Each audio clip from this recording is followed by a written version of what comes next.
As 2018 comes to a close, we're entering January 2019, which primarily is WWE's time to act.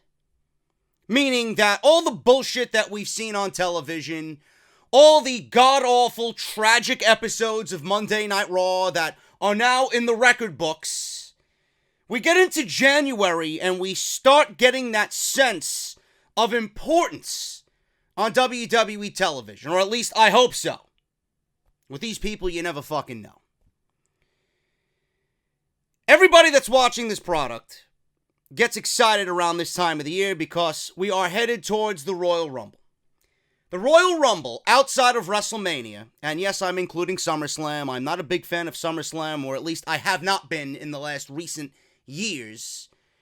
The Royal Rumble is and will always be the second biggest pay-per-view that WWE does all year not because of the history, but because it has a direct correlation to what happens at WrestleMania.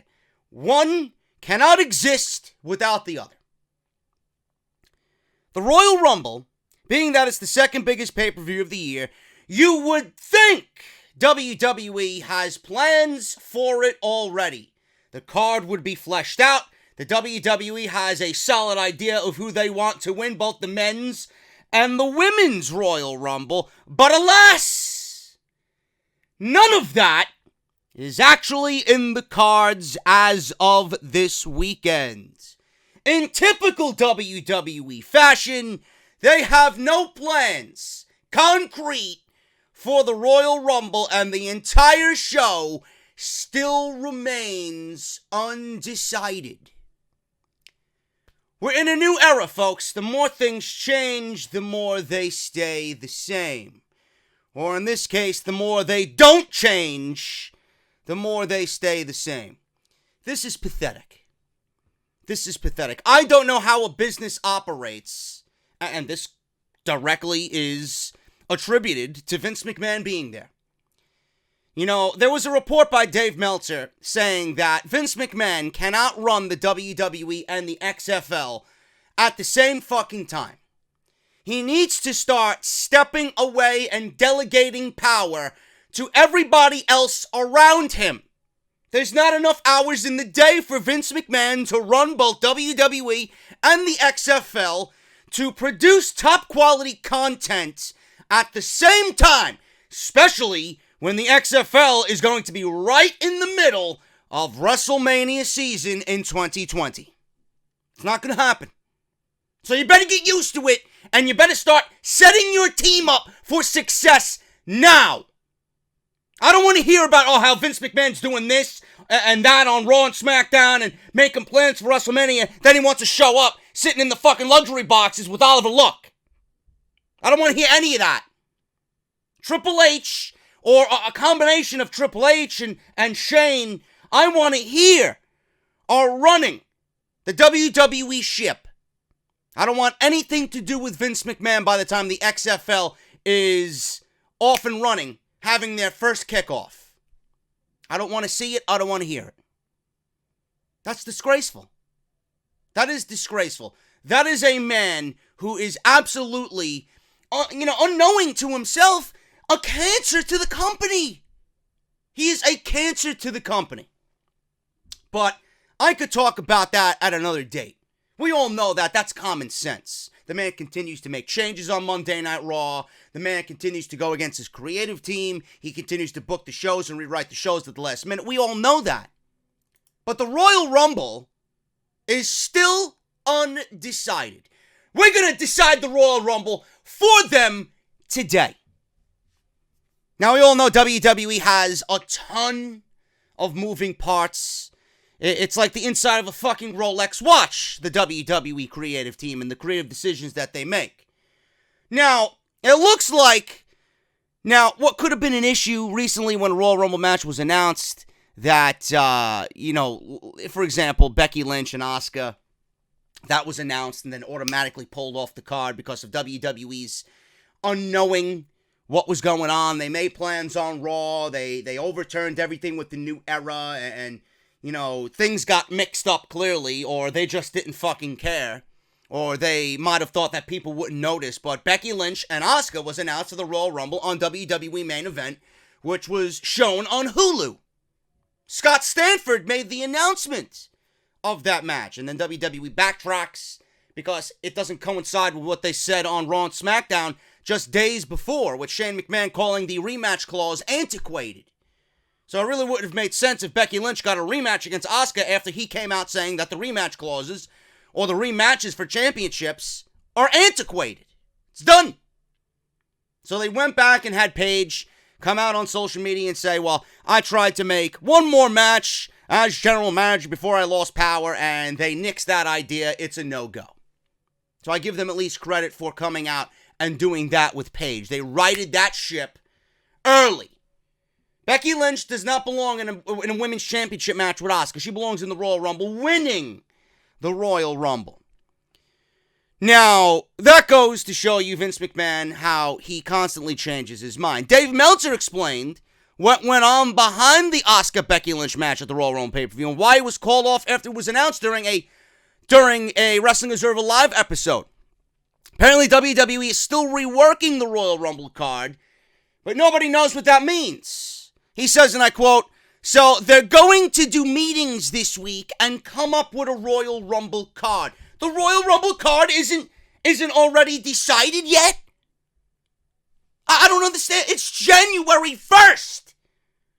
The Royal Rumble's happening in 4 weeks. Why wasn't this card decided on 4 weeks ago?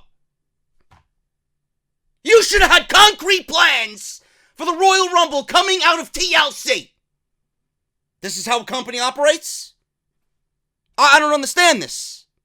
It's like you're running a company and you got a deadline to meet. And you got the lazy fucking bums working on the project for you. And the project isn't done till 11:59 midnight that same morning.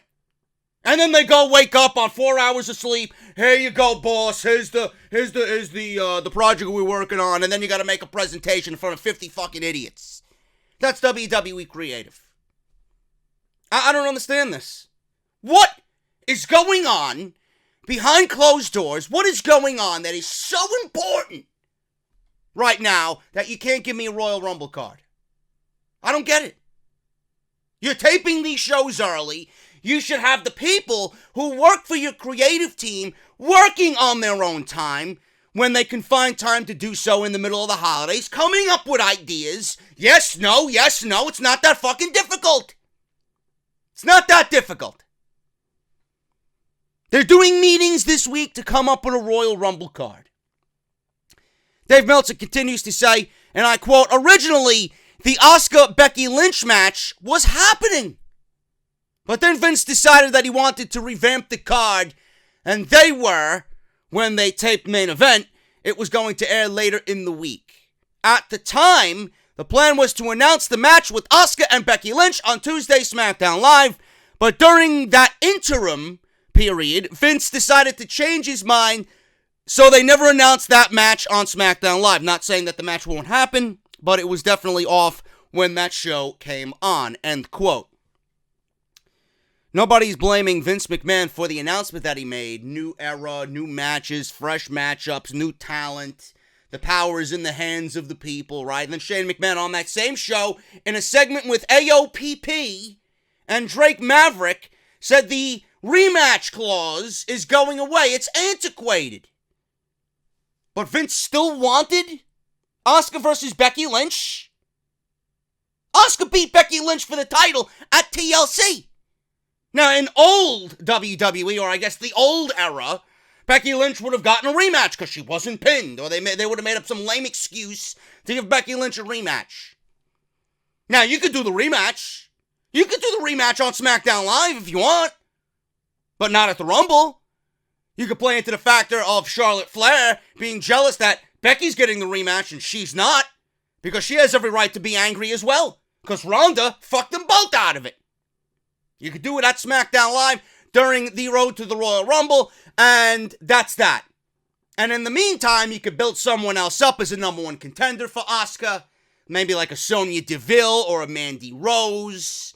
Someone like that. Or fuck, Nikki Cross. Anybody you want. You have anybody at your disposal here for Asuka at the Royal Rumble. But Becky Lynch needs to be in the Royal Rumble.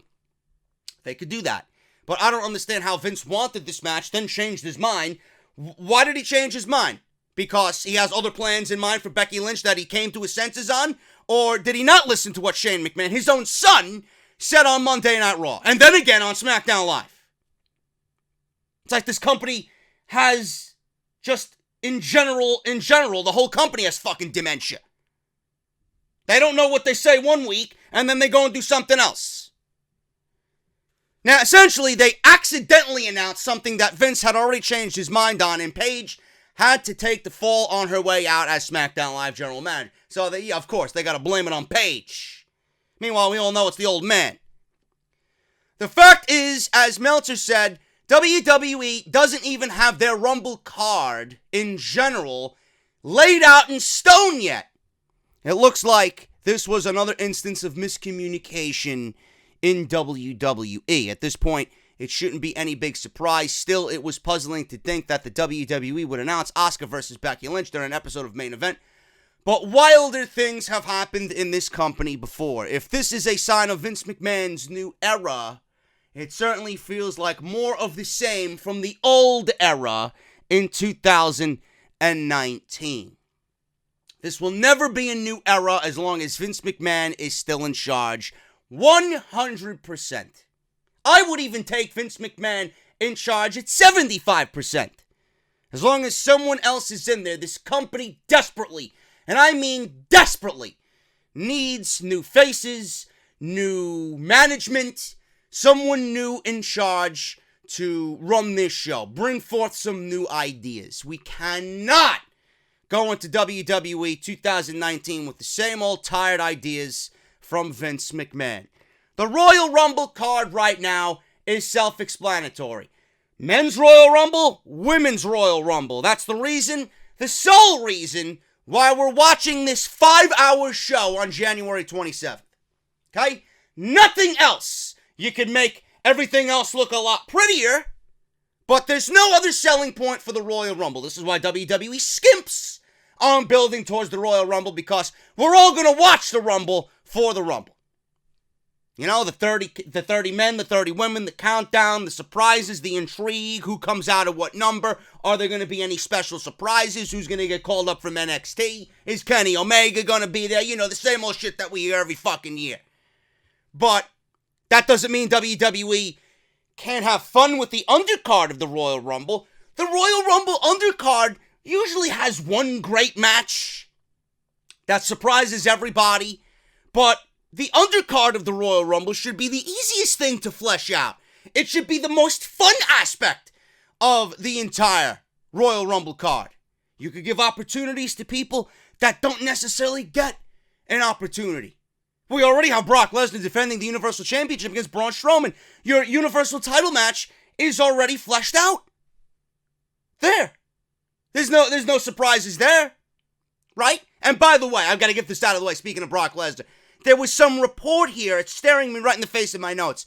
Someone, Mike Johnson of PW Insider, reported that Lesnar might not even be factored into WrestleMania 35 plans. That's the dumbest fucking thing I think I've heard all week. Mike Johnson is wondering, well, is Brock Lesnar going to factor into WrestleMania plans? He says, listen to this. I wonder if Brock Lesnar is going to be with them past the Rumble because, you know, everyone figured Brock was out the door. Is he even factored into their WrestleMania plans? We haven't seen him advertise or even footage of him used to promote WrestleMania 35. So I wonder if he's out the door at the Rumble, but I guess that's the allure of Brock at this point. Is it the end of Brock's run and it turns out to be? I don't know. That's ridiculous. Why are they signing this guy to multi-million dollar contracts or dates to use his services, and then they're not going to feature him at WrestleMania? The whole reason why they signed him again, the whole reason why they gave him the title, was to bring him into WrestleMania. Brock Lesnar will be at WrestleMania. I don't know who the fuck thinks he won't be there. I don't give a shit if he's there or not, but WWE's not having this guy as champion and not having him go into WrestleMania as the Royal Rumble. It's ridiculous. Brock Lesnar will be at WrestleMania, champion or not. In this case, he better be champion because Braun Strowman will not be a believable champion. And I'm not getting into the reasons why because I've already ranted on him several times to everybody after Crown Jewel, after the first time he fought Brock, and how after they booked Braun Strowman miserably coming out of the feud with Roman Reigns. I'm done. Brock Lesnar is going to beat Braun Strowman at the Royal Rumble, no questions. But don't believe that story. That is complete nonsense.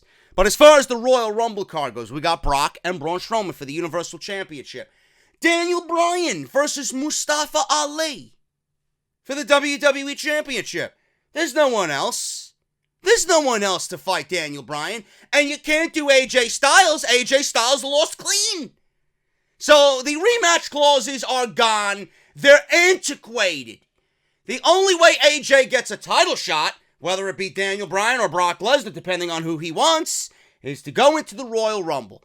I mentioned this yesterday. Maybe Vince is setting up a new ferocious, vile, brutal, mad, furious AJ Styles because he wants him to do something and get back in line to get a championship match, and he ends up winning the Royal Rumble and challenges Brock Lesnar for the WWE Universal Championship and goes to Monday Night Raw. That's what I think. Not going to be AJ Styles because the rematch clauses are antiquated. Who's the next best option here? For an undercard Royal Rumble match, I would take any day of the week Daniel Bryan defending the WWE title against Mustafa Ali in front of 60,000 people who might not know who Mustafa Ali is to give me a 4-star fucking match. I'm down. I know you guys will be too. So there's your 2 championship matches. No doubt in my mind we're going to get Seth Rollins and Dean Ambrose again, maybe in some type of stipulation match, maybe a street fight. That's going to happen again. So there you go. That's 3 matches. 3 big matches for the Royal Rumble. What are you going to do with the tag team divisions? Each tag team title, well, you got Bobby Roode and Chad Gable versus The Revival. You could build that up over the next 4 weeks. And then on SmackDown Live, it seems like they're giving everybody a shot. I don't know what they do. Maybe they have a gauntlet match for the tag team titles on SmackDown Live. The bar has to run through every team on SmackDown Live. They come out at a certain number. We got like the Seth Rollins gauntlet match that we seen earlier in the year. You do that same thing with all the tag teams, and you debut Heavy Machinery in that gauntlet match as well to get everybody involved. It seems like WWE is putting a focus on all the tag teams that they've neglected in 2018. Why not do a gauntlet match and get everybody some action at the Royal Rumble? So there's your 2 tag team title matches. The women's championship matches, Ronda Rousey. I don't know who the fuck Ronda Rousey goes up against. It could be Ruby Riott. I don't want to see Natalya again. There's no reason for Natalya to get a rematch. She lost. She tapped out. So what I would do is if Becky and Charlotte already got their shots in on Ronda, why don't we continue the horsewomen feud going? Maybe with Sasha Banks. Maybe WWE gets Sasha Banks involved with Ronda Rousey. And they give Ronda Rousey Sasha Banks to the Royal Rumble. You get Sasha to get in there and mix it up with Ronda, which she has not been given the opportunity to do yet. And we get a great match with Sasha and Ronda, and they continue that. Now, Sasha is one of the women out of the 4 horsewomen who's mixed in with Ronda, and she brutalizes Ronda Rousey because she's got that allegiance to the horsewomen. She's got that allegiance to Becky and Charlotte, even though they are on separate brands. The SmackDown Live Women's Championship, this is a good opportunity for WWE to give Sonya Deville, someone like Sonya Deville, a push, or Mandy Rose, because it's the undercard. Nobody's going to be watching the Royal Rumble for a SmackDown Live Women's Championship match. This is a great opportunity to feature new talent. Get someone else in that role that hasn't been given a championship match one-on-one yet. I don't mind it. And then the Cruiserweight Championship, they're already billing it as Buddy Murphy wants competition, and Drake Maverick is setting up a fatal 4-way. He's having 3 matches over the next 3 weeks to find out who enters this fatal 4-way to challenge Buddy Murphy for the Cruiserweight Championship. There's your Royal Rumble. It's not that fucking difficult. Yet everything is so undecided. What's undecided? The only thing undecided should be Well, the only thing that should be undecided going into the Royal Rumble is who you want to come out on top. And even that is not that difficult to come up with an outcome.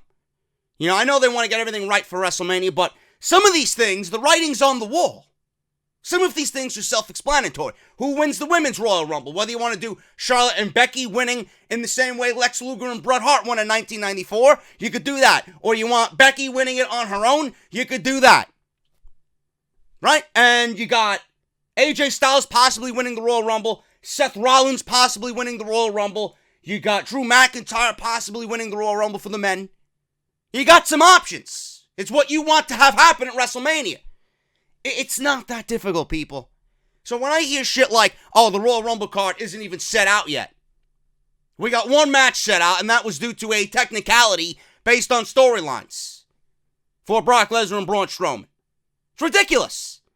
The confusion in this company, the indecisiveness, the undecided nature of how they do things is just frustrating as a fan.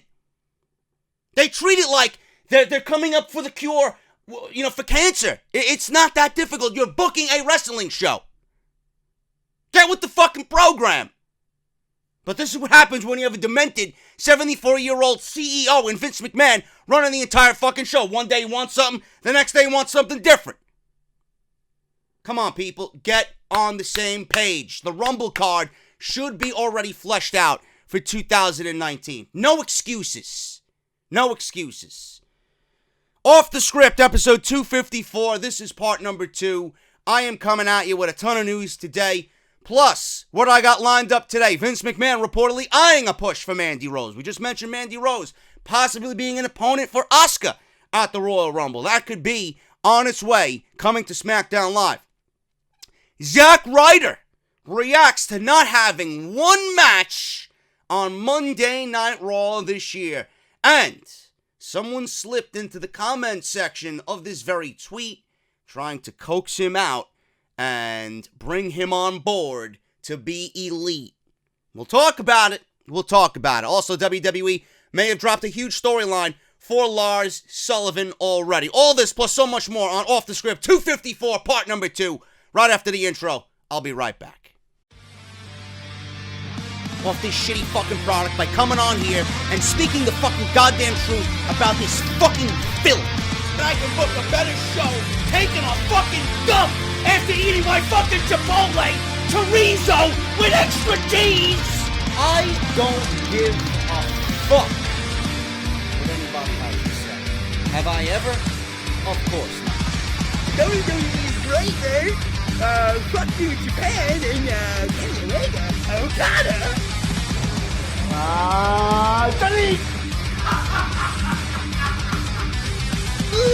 What is it, man? Can I suck your dick? What is it, man?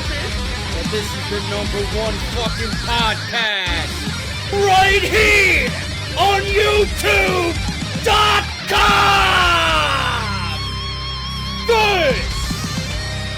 This is Off the Script. Man, so I go to upload Off the Script yesterday for part 1, and it goes live around 7 o'clock, and it's been up for an hour. I'm thinking it's published, and I seen the little icon saying it was published, and it's live, and it's in everybody's subscription feeds for the most part. I don't see it pushed to Twitter, for whatever reason, because usually when I upload something, it gets directly pushed to Twitter almost immediately. So I'm sitting and I'm just relaxing at home on the couch and watching some TV. And I go to check my phone about an hour later because I'm a big analytic guy. And if you're not looking at your analytics, 24 times a day, you're not a real content creator. It's just something ingrained in us that we have to always see what's going on and what the revenue is and what the views are and what the likes are and how the video is performing. Because granted, when you upload something to YouTube, the prime time for it to do good is within that first 24 hours. After 48 hours, the video dies off and nobody even realizes, YouTube deletes it from its servers. So I'm over here looking at the video and I seen that YouTube made it unlisted again. And I'm like, what the fuck is going on? I didn't do nothing. I did everything like I usually do. I published it the way I did, like I normally do, tagged it, titled it, described it, all that stuff. And it was unlisted. I'm looking at it, and after an hour, it only had 800 views. I'm like, nah, that's ridiculous. Off the Script usually gets about 3,000 views in the first hour, on average. And I'm sitting here looking at it, 800 views and like 80 likes. I'm like, whoa, what's going on? And then I see it's unlisted. So I'm frantically trying to, instead of re-uploading it, because it would have taken me till about 11 o'clock to get the fucking thing out there, I frantically go on YouTube and I create a post so you guys can see it in the subscription feed. I go on Instagram and I make a story out of it. I go on Facebook and I make a post about it. I go on Twitter and I explain to everybody what I'm explaining to you guys now here today. Needless to say, Off the Script got uploaded. It kind of regulated itself throughout the night, but I still feel like it could have done a lot better. So, if you're one of those people that didn't realize that Off the Script was uploaded, you might have seen it and then it went away. It's back, it's live, it's on the channel right now. Go and check it out. It is sitting at 13,000 or so views right now with about 1,200 likes. Let's get that up there, guys. So if you missed any of that, go and check it out on the channel right now. Link will be in the annotation that you see in the top right corner. Go check it out. Leave a thumbs up. I would greatly appreciate that, man. Today, we're going to go over everything I just previously mentioned before we hit the intro. There's a lot of news to get into, so I don't want to waste too much of your time, but I do want to mention to everybody, Harry's. Harry's is the #1 sponsor for the show, man. Harrys.com/script. They are giving you all a free trial shave set. All you guys have to do is use our unique link, go through the sign-up process, pay the shipping and handling. Harrys.com/script. What you guys are going to get in this trial set, you're going to get a razor handle. You guys got a choice of 3 colors. You got the navy blue, you got the orange, and you got the evergreen. I got all 3 because why not? It's fucking awesome. You guys are going to get a blade. 1 blade. And their blades are so good, man. They have a team of more than 600 engineers, designers, and craftsmen, chemists as well, that make their products from the finest materials and ingredients to ensure that they perform as well as anything else on the market, man. You're going to get 1 razor blade. You're going to get a generous 2-ounce bottle of their shaving gel, which soothes, hydrates, and it smells fantastic. When you put it on your face and you rub it into your skin, you're going to have a nice tingling sensation, and you're going to get a trial shave case. You're going to get a protective case as well for your blade, all for free. All you have to do is go to harrys.com/script. Use it for yourself, man. I've been using it for well over a year. I found out about it through my parents. My mom bought it for my dad. My dad uses it. My brother uses it. And I would not give you guys anything that I don't think that you could benefit from. And I would not be telling you about it if I did not use it religiously, man. I use it every single week. And Harry's is so great, man. You know, their founders, Jeff and Andy, they created Harry's because they were tired of overpaying for over-designed razors and standing around at the drugstore or the supermarket when the razor blades were locked behind a case. They had to wait for somebody in the store to come and unlock them. You know, it's ridiculous. Their story is so great and their product is so great. I think you guys would really benefit from it. Harrys.com/script. Go and try it out for yourself. You will not be disappointed whatsoever with Harry's, man. Thank you guys so much for supporting Harry's. If you guys want to find a way to support the show, you guys can simply do that by going to barbershopwindow.com/offthescript. Coupon code BSHOP10 for 10% off. We got 18 designs in total, especially that one in the middle, man. That 100,000 subscriber t-shirt.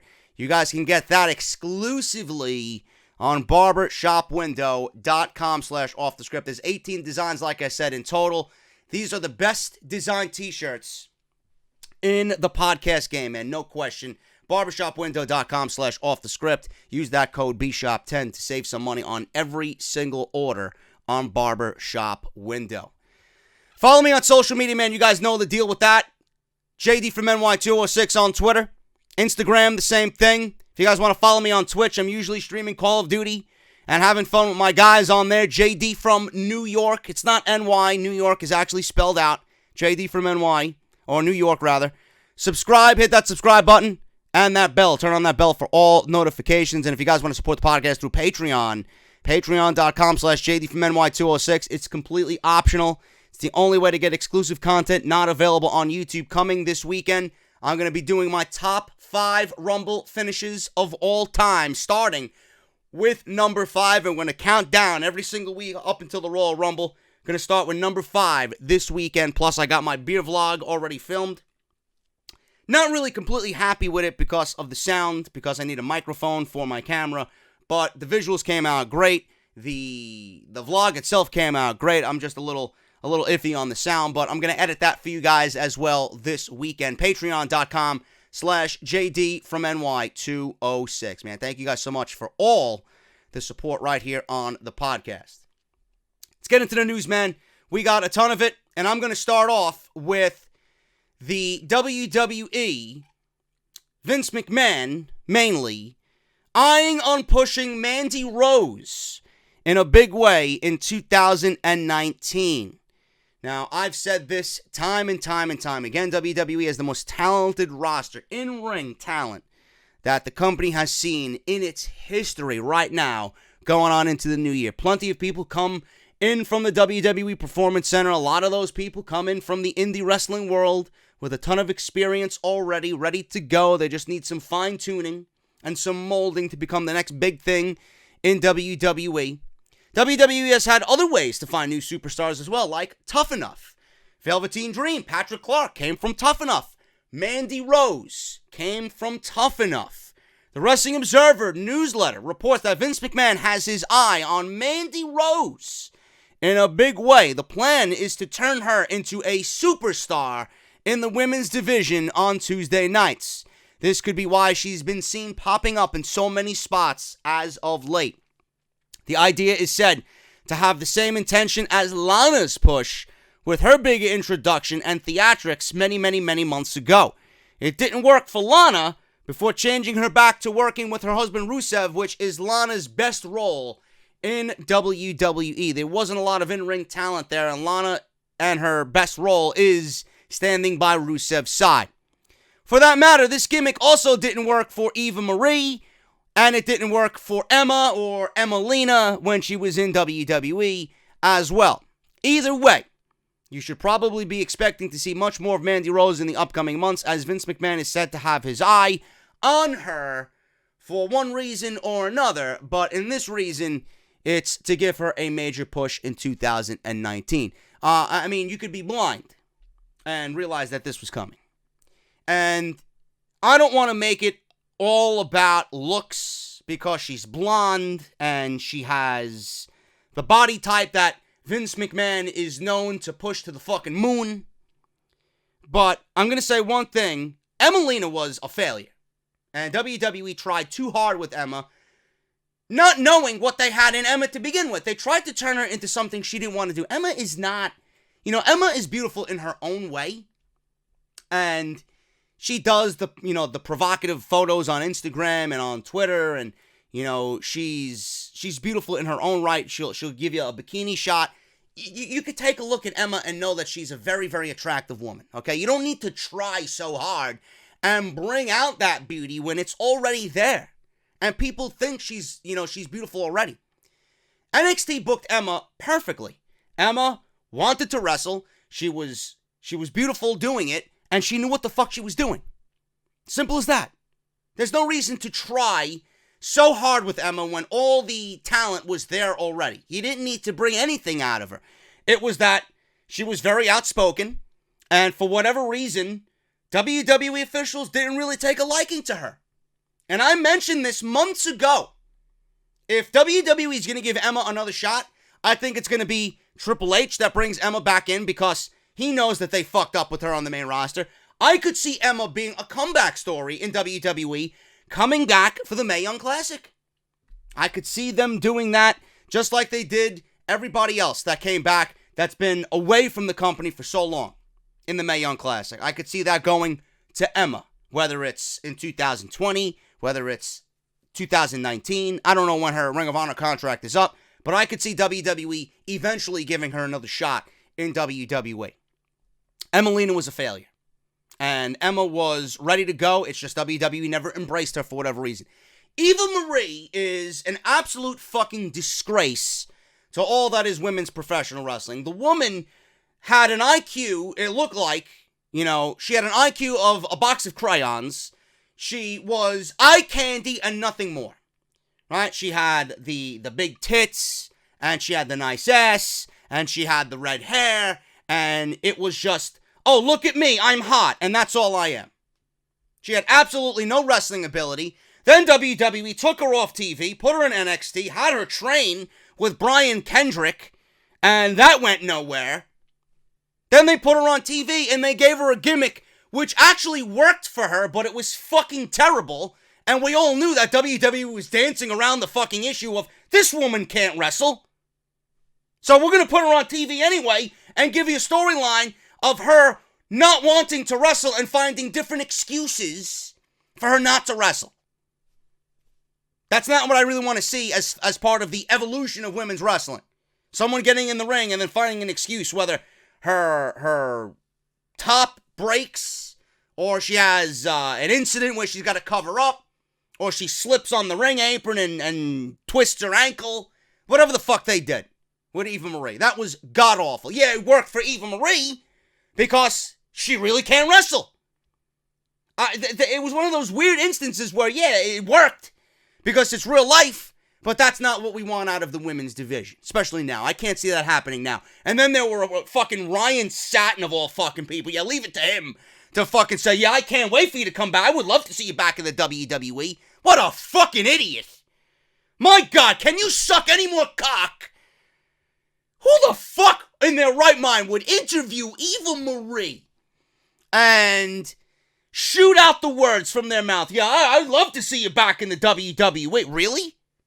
Yeah, because that's exactly what I want to see. Eva Marie versus Asuka, right?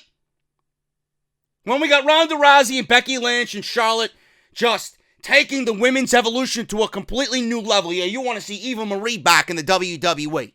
Are you fucking kidding me?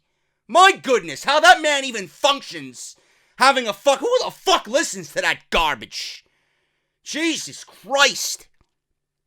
Yes, but Mandy Rose, what I'm trying to get at is Mandy Rose is not better than an Emma in the ring, but she did remind me of an Eva Marie because she's got the same body type and she had this almost the same character when I first seen her in NXT. I'm like, this is Eva Marie 2.0 over here. I don't know if this is going to be good.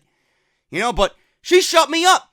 After months and months and watching her grow and mature, she's not bad in the ring. And if she continues to do that and get better, I'm all for Mandy Rose getting a push because she'll have the looks and then she can have the in-ring ability to back it up. I'm not saying she's going to go in there and be better than a Charlotte or a Becky or a Sasha or an Asuka, but having someone like that, knowing what they're doing, it'll be easy for WWE to push her. Man, it's not going to be very difficult at all to not want to push her. So I could see them doing that. And like I mentioned, the Royal Rumble undercard is exactly that. People are watching the Rumble for the Rumble matches themselves to give Mandy Rose a nice spot or a nice push to go against Asuka in that role to see how she fares in her first title match. Whether she loses or not, it shouldn't be an issue if she loses. It's about what she does in that ring with the time allotted with Asuka. And if she does well and she passes the test with flying colors, WWE should be happy with themselves. Mandy Rose can hang her hat on that and say, listen, I hung with Asuka for about 12, 13 minutes at the Royal Rumble. I didn't embarrass myself. I think I deserve another shot. It's all about timing. Right now, it's Asuka's time. Who's to say Mandy Rose's time is not going to be come the summer or the fall of 2019? She could be next in line if she proves herself to be the wrestler that we all think she could be. Who's to say she won't be champion by the fall of 2019? She continues to get better. I have no issue with that. Plus, Corey Graves and Mandy Rose. Corey Graves on commentary when Mandy Rose comes out. It's very entertaining. It's cheesy, but when he tells Saxton and Phillips to shut up and he goes off and into these rants about how we all need to admire her and he just goes crazy. He just goes ballistic, balls to the wall when she comes out. I enjoy that. I think that's a nice little dynamic that he does that for. He does that for her, and that's the only one that he really does that for. So it's got a nice little dynamic, which makes us laugh. So I think Mandy Rose is definitely set for a big 2019, and if she continues to grow, I have no issue with that whatsoever. R-Truth. Yes, there is R-Truth news, believe it or not, on Off the Script. I mean, he did win the Mixed Match Challenge with Carmella. He is number 30 as of right now for the Royal Rumble. But the dance breaks need to go. They're doing them a little bit too much, and I'm not really here for dance breaks on SmackDown Live going into 2019, especially with a new era. All right? So let's end that, or at least tone them down.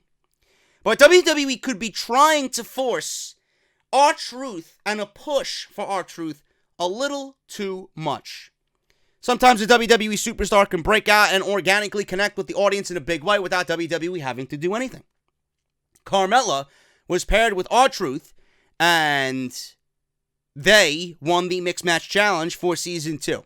And it was interesting to see how it apparently turned Carmella into a babyface out of nowhere, seemingly after feuding with Asuka as the SmackDown Live Women's Champion.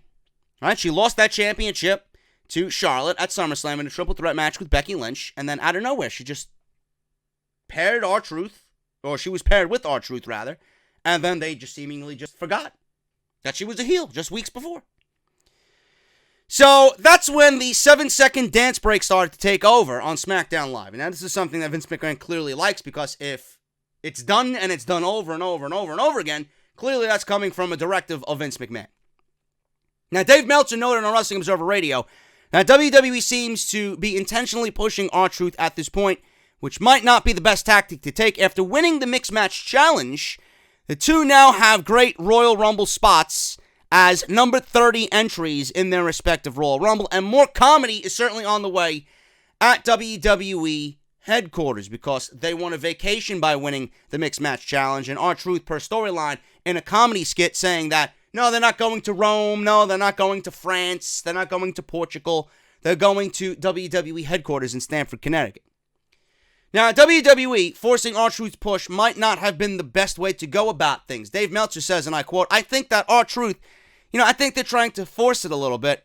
Like, R-Truth in small doses is really good, but I think that there's an overexposure level where it's like the fake dumb funny. I don't know, I was thinking it was a little too much of that, end quote. Now, sometimes too much of a good thing can ruin it. It's fun to have things like this in little doses. It's fun to have things you like all the time, but everyone, or everything grows old eventually when it comes to overexposure like this.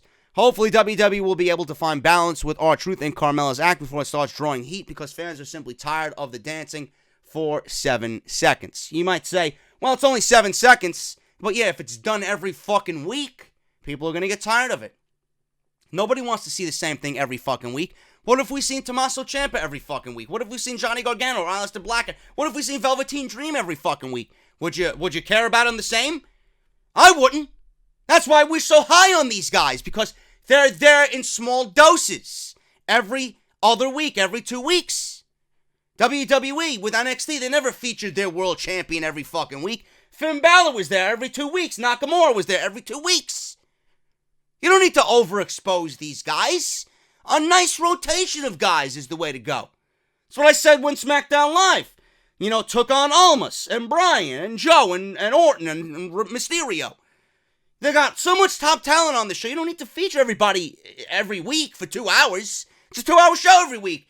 There's no excuses for WWE to use the same fucking matches over and over and over again on a 2-hour show when you got guys that you haven't used all year. Same thing with Raw. It's going to get old. Everything on Raw seems old. And the guys that you haven't used, who's going to care about them? If a fan looks at Zack Ryder, I'm going to get into Zack Ryder in a second. If a fan looks at Zack Ryder, and he hasn't been on Raw all year, and he comes out magically on one Monday night, who the fuck's going to care about Zack Ryder? Who gives a shit about Apollo Crews? Apollo Crews, they could push Apollo Crews to the fucking moon.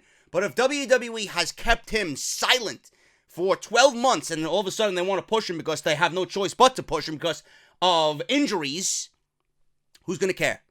Like Slater and Rhino, who's going to care? The Revival, they continue to lose. Who's going to care?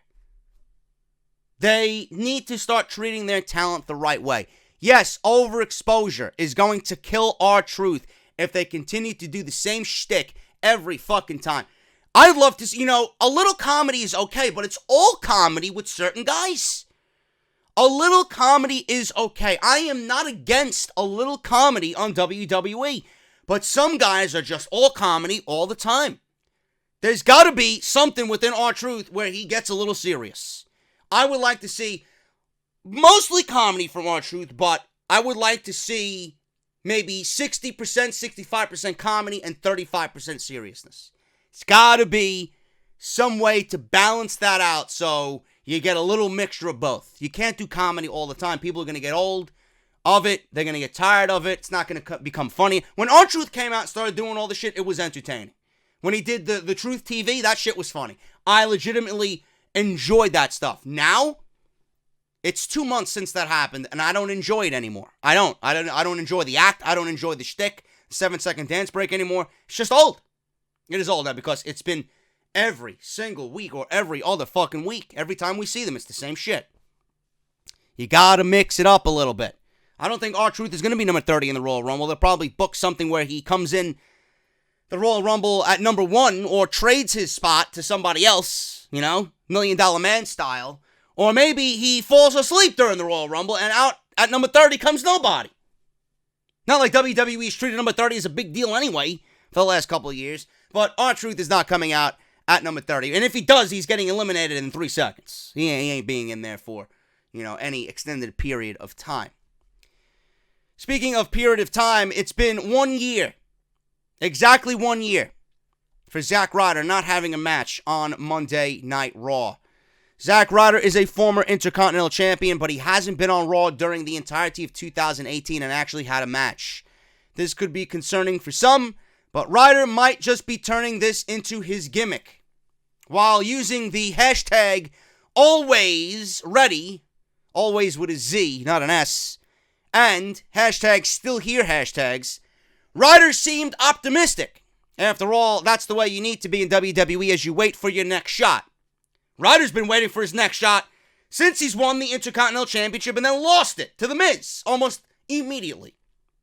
Then they put him in the Hype Bros with Mojo Rawley, and within months they broke them up. Don't know why. I actually enjoyed that team, and I thought that was a nice role for both guys. I haven't had one match on Monday Night Raw in 2018 yet. One Raw left, he says on Twitter. Now, it's good that Ryder is remaining hopeful.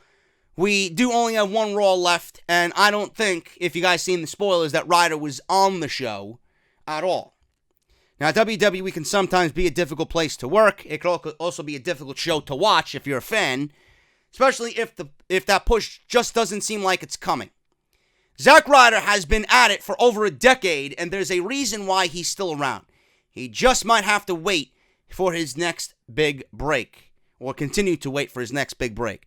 Ryder recently let fans know a very depressing statistic about himself, like I mentioned, and he hasn't been on the show in a year. Cody Rhodes saw this message from Ryder, and he just had to comment. It was a pretty heartfelt reply as well. You never know if there could be some hidden meaning here that AEW would love to have a guy like Zack Ryder on their roster. He says, and I quote, does Cody Rhodes, "Some perspective for you, babe.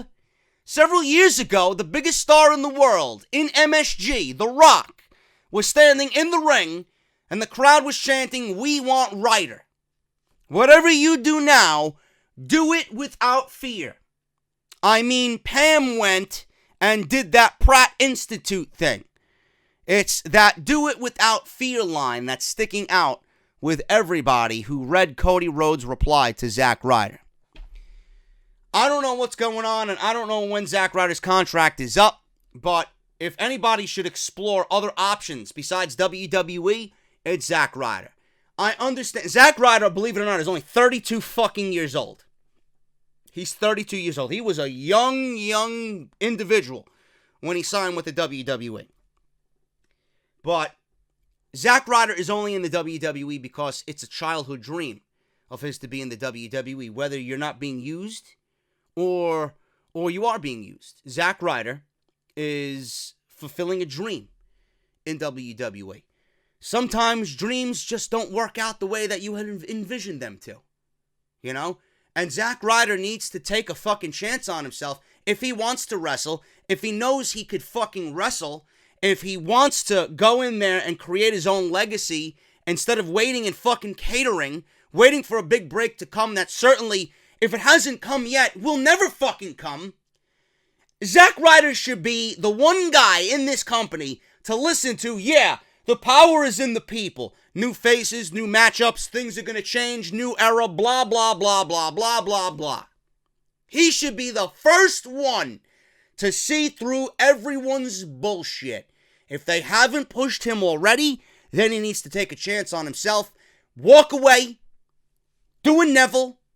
Just walk away from the fucking company. Wait till your contract expires. Give them the fuck you. Go somewhere else. Go to an AEW. And show us what you really want to do for the remaining years of your career. I'm sure Cody Rhodes will treat you the right way. It's ridiculous.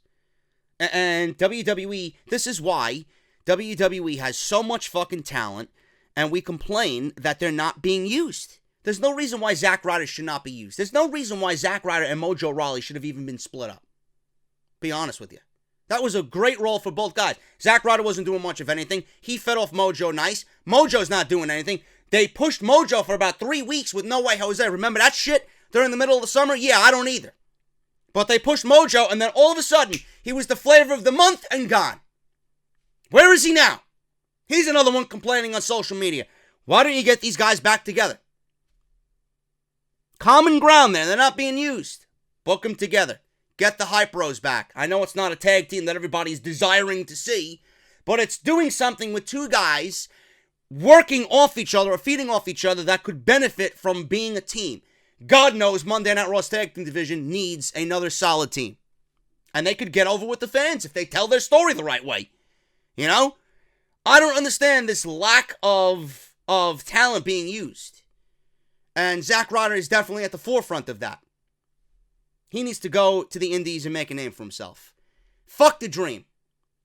Your dream was to get signed with the WWE. You were at WrestleMania. You won the Intercontinental Championship at WrestleMania. Your dreams have been fulfilled. Now it's time to write the next chapter of your book. Zack Ryder's book has been fucking sitting on an empty page for fucking years now. It's time to take that pen and let Cody start doing the writing. Enough of this shit. I hate seeing talent wasted. That's my main issue with this company. Talent is wasted. So Zack Ryder needs to fucking take a chance on himself and go somewhere else. Because I know for a fact that he's a guy that could go out there and succeed. He's got the WWE name behind me. Main event, well, he didn't main event WrestleMania, but he was in a marquee match at WrestleMania. He won the IC title at WrestleMania. He's a WWE superstar who could command any amount of money he wants.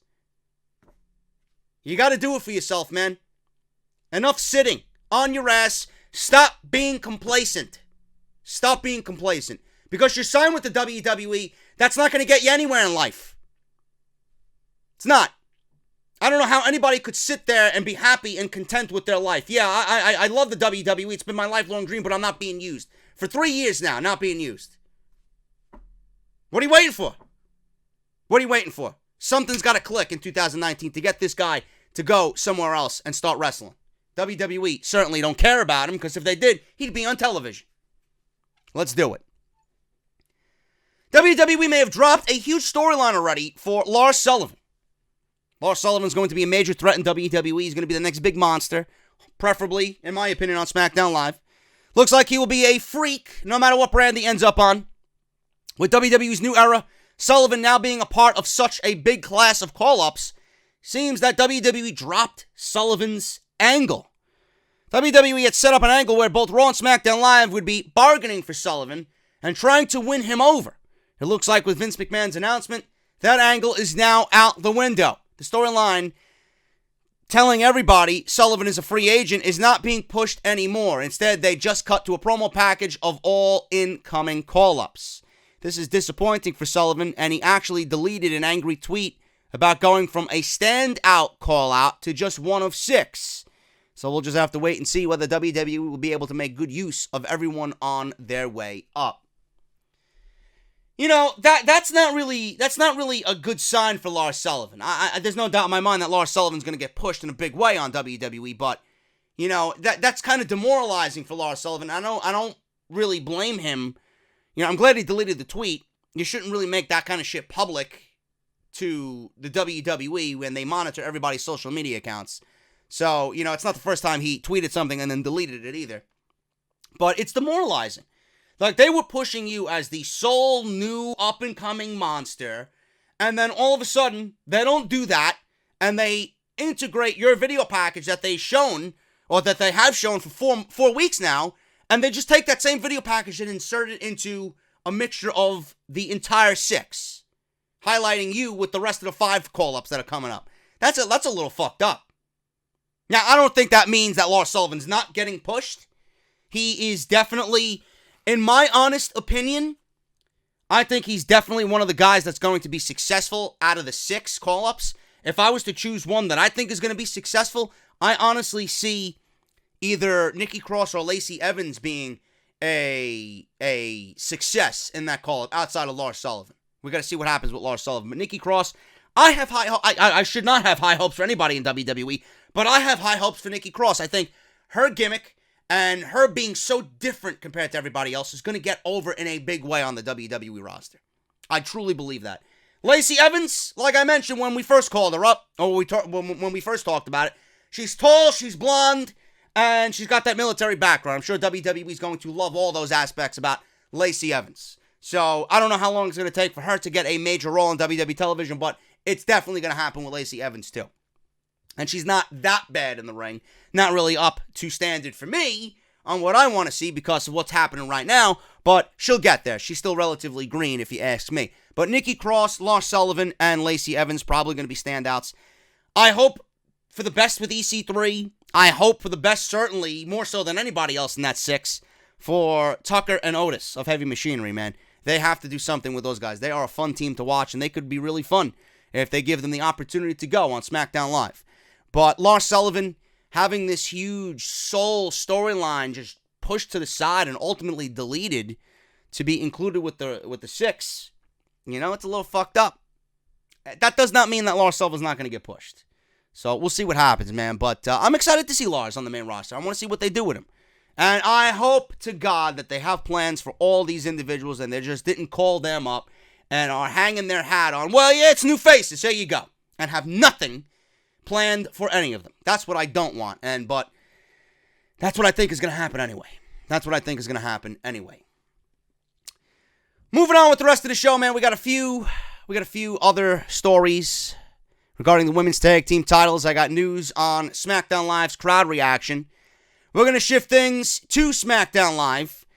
WWE's idea behind Shane McMahon and The Miz and a tag team between the two on SmackDown Live. Dave Meltzer explained on Wrestling Observer Radio how The Miz was able to connect with Shane's desire to constantly keep his father, Vince McMahon, happy. The idea of The Miz never making his own father happy was a focus of the promo that caused Shane to finally give in to The Miz's wishes.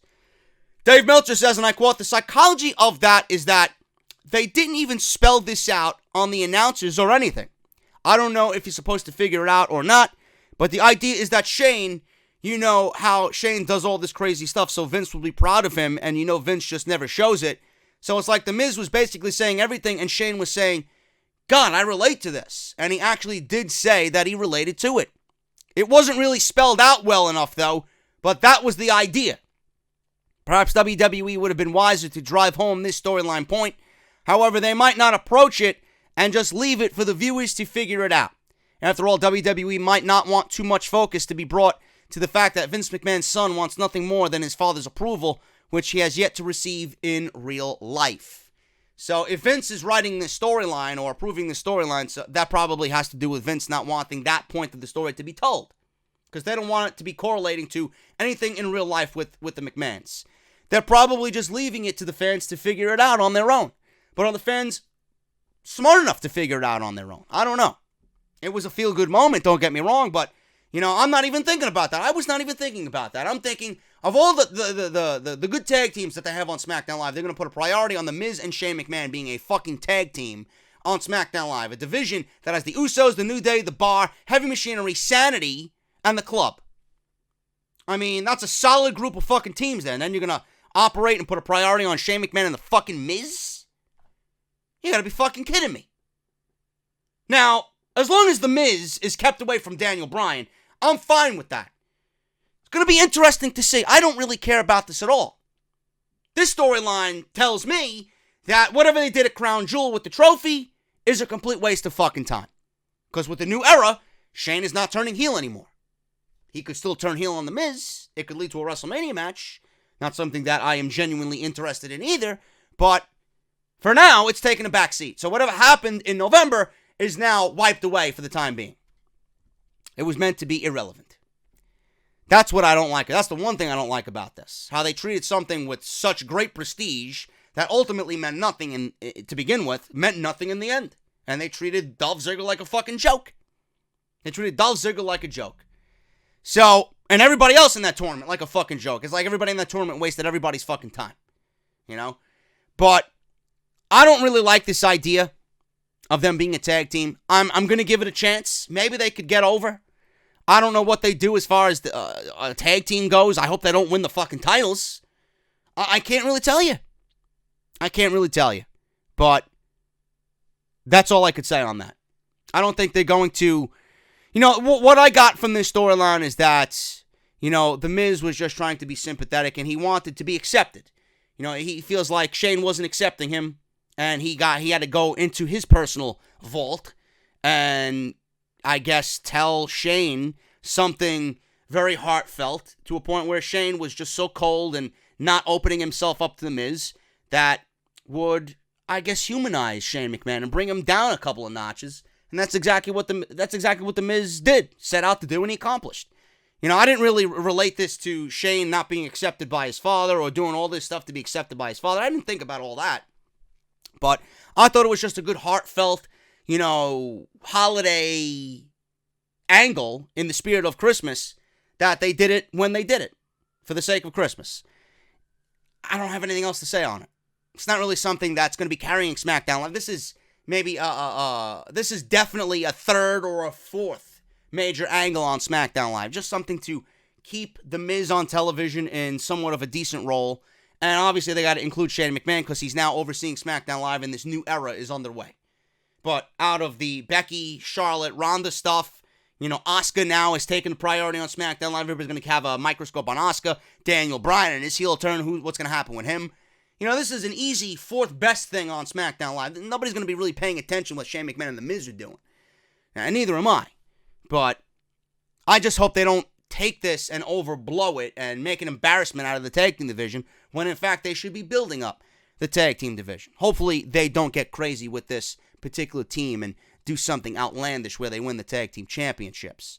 Speaking of SmackDown, I had people tell me, oh yeah, the crowd on SmackDown Live during the tape show was raucous and was rowdy. Really? Not from what I seen on SmackDown Live when I watched it on TV. Wade Keller of PW Torch, he did a SmackDown Live post show that although the fans sounded to be very happy to be at the Christmas SmackDown Live taping, this was not the case at all because most of them were dog-tired by the end of the night. He says, and I quote, there was a completely comatose audience visually, but an incredibly enthusiastic audience audibly for 2 straight hours in Fresno, California. From on-site reports, a lot of the crowd left and they were exhausted. There were fans yawning and sitting on their hands, but you never heard a more enthusiastic crowd. It was noted that the crowd seemed to be totally with WWE's booking for a reason, because if you decode that, then the answer is pretty clear that WWE piped in a lot of the crowd reaction throughout the show. That was instantly telling when we seen the Shane McMahon Miz segment. That was instantly telling when Daniel Bryan attacked R-Truth. You know, it was just more heavy boos than I've heard with Daniel Bryan. You know, and some of the Rusev Day shit, this is awesome, Rusev Day chants at the end of the main event. Crowd was barely moving. And you see a small portion of the audience doing yes chants and Rusev Day and this is awesome. But yet nobody was fucking moving. And then I got people coming on Twitter, how dare you say that the crowd was lively? I was there. Trolls. Fucking trolls. I guarantee you those people who told me that on social media did not watch the show back. You can go listen to that show and feel it was heavily edited. And this is why I hate tape shows. I appreciate the live shows more often, but it's another reason why I didn't watch SmackDown back in the day, too, when they were taped every fucking week. I could just read the spoilers and not give a shit. It's also a day and age where I didn't have a podcast either. But I hated that shit. Taped. I always watch Raw over SmackDown because it was live. I hated that tape dynamic because of this very reason. They just go over the top with it. It's not even genuine. It's downright nauseating. It's cringe. Can't stand it. I hate the tape shows. Moving on here, man. WWE Women's Tag Team titles were announced on Monday Night Raw, but it might not be for all the women and only for Monday Night Raw. I can tell you what is only for off-the-script listeners. Audible. audibletrial.com/offthescript. That is a unique link for all off-the-script listeners only. What you guys are going to do is go to audibletrial.com/offthescript. You're going to download the app on your iPhone or Android device. Compatible with both. It's free to download. You guys are going to go through the sign-up process. You're going to get 30 days free of Audible service. And on top of 30 days free, you're going to get one free audiobook of your choice. So there's 200,000 choices to choose from. A lot of people listening to podcasts like this one. A lot of people are listening to SiriusXM, and audiobooks is another big genre that people are listening to, whether you're at school, on lunch, in the office, bored, on the train, or bus ride to school or work. Everybody's listening to audiobooks, podcasts, etc., man. So if you guys want to get in on the latest trend, audibletrial.com/offthescript, 200,000 choices to choose from. And if you guys don't like the service for any reason, within that 30 days, you can cancel any time within that 30 days, and you get to keep your audiobook for free. audibletrial.com/offthescript. It takes only a couple of minutes to support the show and get something in return for absolutely free, man. Thank you guys so much for supporting not only Harry's Barbershop Window, but audibletrial.com/offthescript. The Women's Tag Team Championships. We had McMahon Claus. We went over this already. I ranted about this in yesterday's video. McMahon Claus announcing Women's Tag Team titles in a post-edit promo where he's dressed up as Santa Claus, Vince McMahon, and the announcers didn't make mention of it. What a great, grand way to announce that something new and exciting is coming to the WWE in 2019. Dave Meltzer, he discussed the possibilities on Wrestling Observer Radio where he speculated that if WWE had to choose a brand to put the new women's championships on, then Raw would win out. It's common sense, Dave. Common sense. But I don't think that's going to happen. He says, and I quote, so if this is happening, are there going to be one or two sets of titles for both brands or only for one? End quote. I wonder that too, Dave. I wonder that. Because I mentioned that if they can't book their men's division the right way, then how the fuck are they going to book their women's division the right way? Right? And there's two sets of men's tag team titles. Why not just mirror what the men's are doing with the women's? That would be a fucking mistake. I'm telling you right now. Man, I'll go off if that happens. He continues to say, and I quote, if they only do one, it's probably going to be on Raw because Raw has more women on the roster, and Raw's 3 hours, so that kind of makes SmackDown look weak. But that would hardly be the first time they've done that. End quote. Now, it was only announced by McMahon Claus that we would be getting these tag team titles that fans have been asking for. I don't know what fans have been asking for, and I haven't. If you're one of these fans that's been asking for it, you're a fucking blithering idiot. It was like Vince McMahon dropped in to give us a present, but he didn't tell us anything else about this gift. Could be the kind of situation where they don't even know what they want to do with the titles yet. We'll just have to wait and see what happens. I told you already what needs to happen. They have certain ways they could go about this. One, you could unify the titles at WrestleMania and make the divisions one. That would bring everybody together, and you could have floating women's divisions. Not going to happen. Of course, that's too beyond WWE. You have one set of titles is the only thing you could come up with. One set of titles. And this makes sense because you want as much talent on SmackDown Live as there is on Raw, with SmackDown moving to Fox in October of 2019. You got one set of titles. You have a tournament for said titles. You have the winner be the inaugural winner at WrestleMania. Okay, you following me? And then from there on, they would be defended on Raw. They would be defended on SmackDown. They would have NXT challengers as well if they want to get 2 NXT women to team up and challenge for the tag team championships on a random edition of Raw or SmackDown just to throw a wrench into the fucking creative gears. You could do that as well. But I am not a big fan of women's tag team titles because most of these teams are going to be thrown together and they don't resemble real tag teams. I don't want to see Alicia Fox and Dana Brooke as a fucking tag team. I read a report where Lana says, I've been talking to Naomi since 2015, where we're going to just form a tag team and call ourselves the Fabulous Glow. That's not a tag team. That's not a tag team. Now, when I look at tag teams, I could see Sasha and Bayley being a tag team. I could see Nikki Bella and Brie Bella being a tag team. I could see Trish and Lita being a tag team. I could see, just for the time being, I could see Tamina and Nia Jax being a tag team. Peyton Royce and Billie Kay, I could see them being a tag team. Other than that, the Riot Squad, I could see them be. That's 6 teams right there, legitimately. I don't know what else to say beyond that. It's nothing but a crutch. The tag team titles are a crutch because Charlotte, Becky, and Ronda are going to take up primarily most of the women's division in 2019. I don't know what there is to fight for on Monday Night Raw. You know? That's why they're making the tag team titles. These women have nothing to fight for if Ronda and Charlotte and Becky are going to be fighting over the Raw Women's Championship. There's nothing for them to fight for. So what the fuck is the point of coming to work? You got to give them something to fight towards.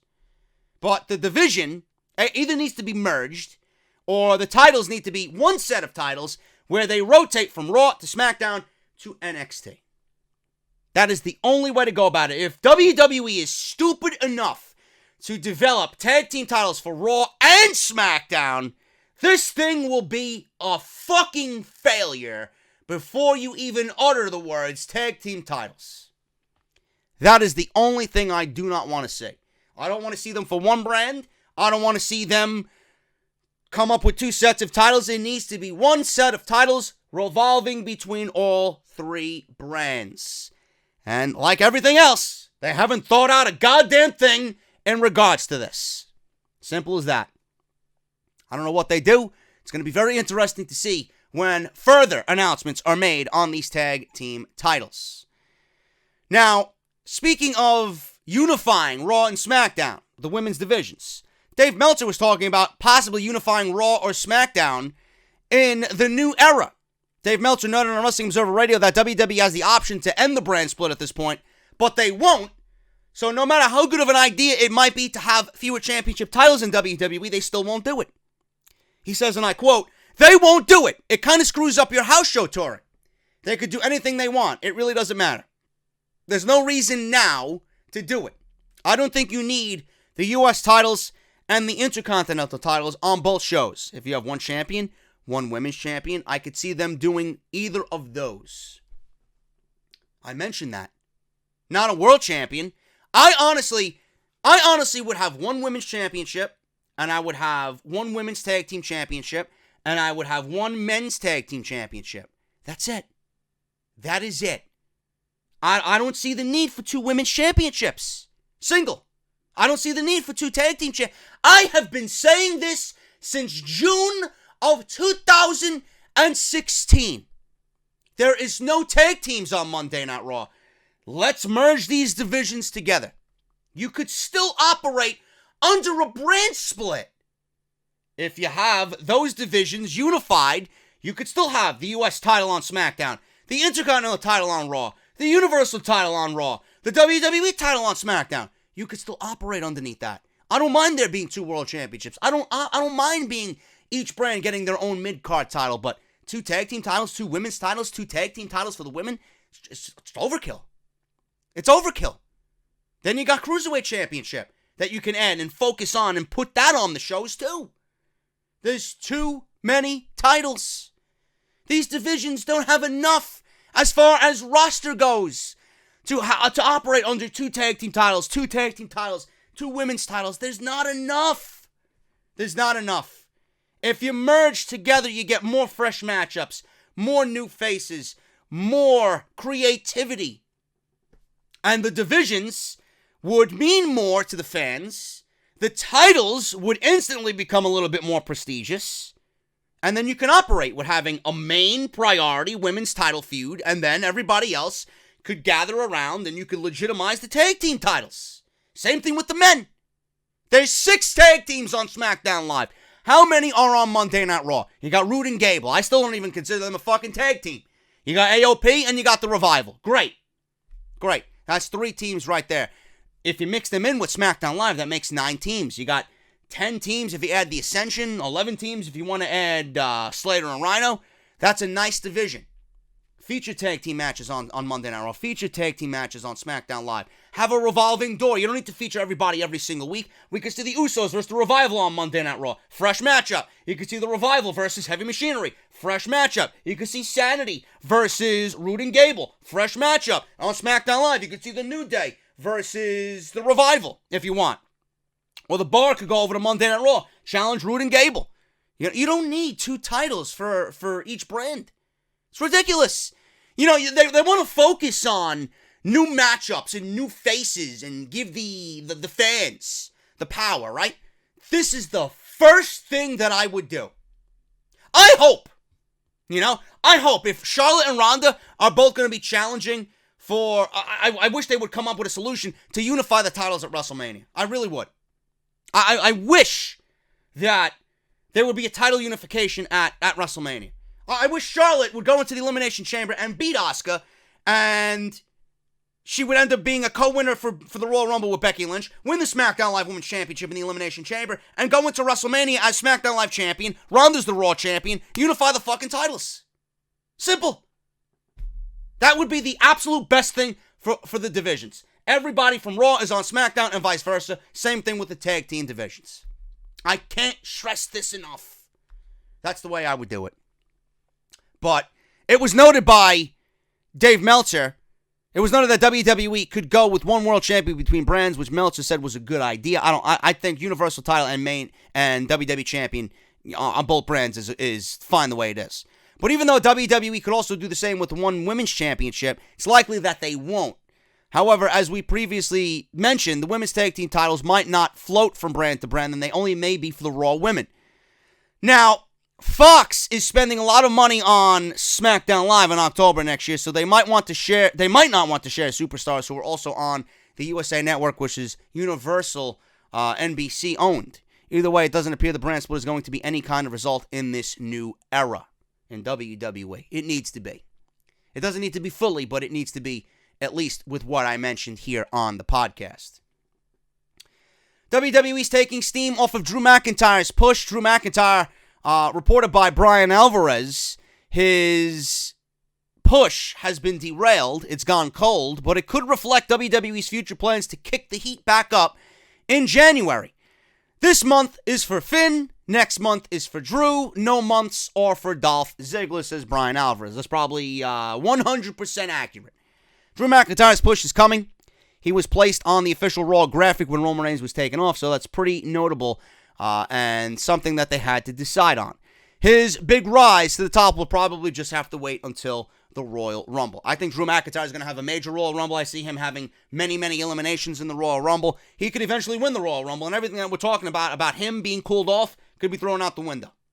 So they might want to be pushing Finn because they do have big plans for Drew going into WrestleMania. And winning the Royal Rumble or having a huge showing in the Royal Rumble could easily wipe that all away. It's only going to be a wait-and-see game. We got a couple weeks to see what they do with Drew McIntyre, but I expect him to have a huge Royal Rumble. And McIntyre is going one-on-one with Dolph Ziggler inside a steel cage. I would not be surprised if Drew McIntyre walks away the winner in that one as well, to be a blow-off to that feud once and for all. McIntyre can go on to concentrate on the Rumble, and Dolph Ziggler could hopefully walk away from the WWE once and for all. Finally, guys, we're going to end with this. WWE preparing for a longer tag team title feud on Raw. Dave Meltzer noted on the Wrestling Observer radio show how this finish last week to what we've seen with the Revival is likely to set the stage for more encounters between these two teams in the future. He says, and I quote, "They did the story where the wrong guy got pinned, so it left it open for a return match, which I'm sure they'll do because they pointed it out. The Revival were all, they were allowed to look good in losing, so that was good stuff there," end quote. Hopefully WWE is going to give the Revival more of an opportunity in the upcoming months. 2018 was a year where Dash and Dawson were mistreated miserably in a lot of ways. Possibly things will be turning around for them because at a certain point you have to wonder if WWE was saying fuck the Revival as well.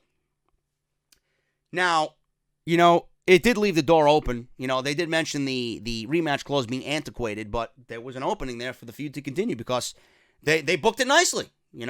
The team of Roode and Gable pinned the wrong guy. They pinned the wrong guy. Dash got pinned. Meanwhile, Dawson was the legal man. Simple. It continues on. They could lobby for a rematch. They could go and poke around, have fun with it for a couple of weeks, book the match at the Royal Rumble, and give them a big win in Phoenix in front of 60,000 people. I like that idea. I like it. Now, the better question is, who does the Revival feud with after the fact? Do they go to AOP? I don't know. Because there's no more rematch clauses if you take the title of Roode and Gable. Get back in the line. Work your way towards the title again. But then again, there's no teams on Monday Night Raw, which lends my idea to being the best idea for a possible solution for the tag team dilemma on Monday Night Raw.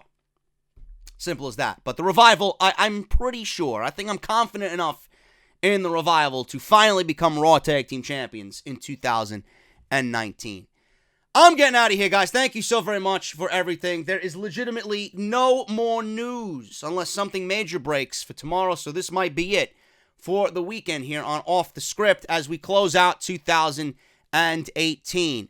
If you guys want to support the podcast, you guys know what to do, man. Patreon.com/JD from NY206. Completely optional, and it's a great way to get exclusive content not available on YouTube. Follow me on social media, man. JD from NY206 on Twitter and Instagram. Follow me on Twitch, JD from New York, and hit that subscribe button down below with that bell for all notifications. Barbershopwindow.com/offthescript. Use code BSHOP10. Harrys.com/script for your free trial shave set. And audibletrial.com/offthescript. Thank you guys for everything all year, man. I am going to figure out ways on how to make this show even better in 2019. Thank you for all the support. Depending on what happens tomorrow, I might come on here for something as we talk about maybe the top 10 matches of 2018. I could certainly do that. But as far as news goes, man, there's nothing much in the world of WWE until we start really getting towards the Royal Rumble. But I want to thank everybody. If you enjoyed this video, please hit that thumbs up. Like I mentioned, follow me on Twitter at JD from NY206, and I'll see you guys possibly with something tomorrow. And if not, and this is the end, Happy New Year, guys. I'll see you guys in the new year with more great content right here on the channel as we continue to build off the script. I'll talk to you guys later.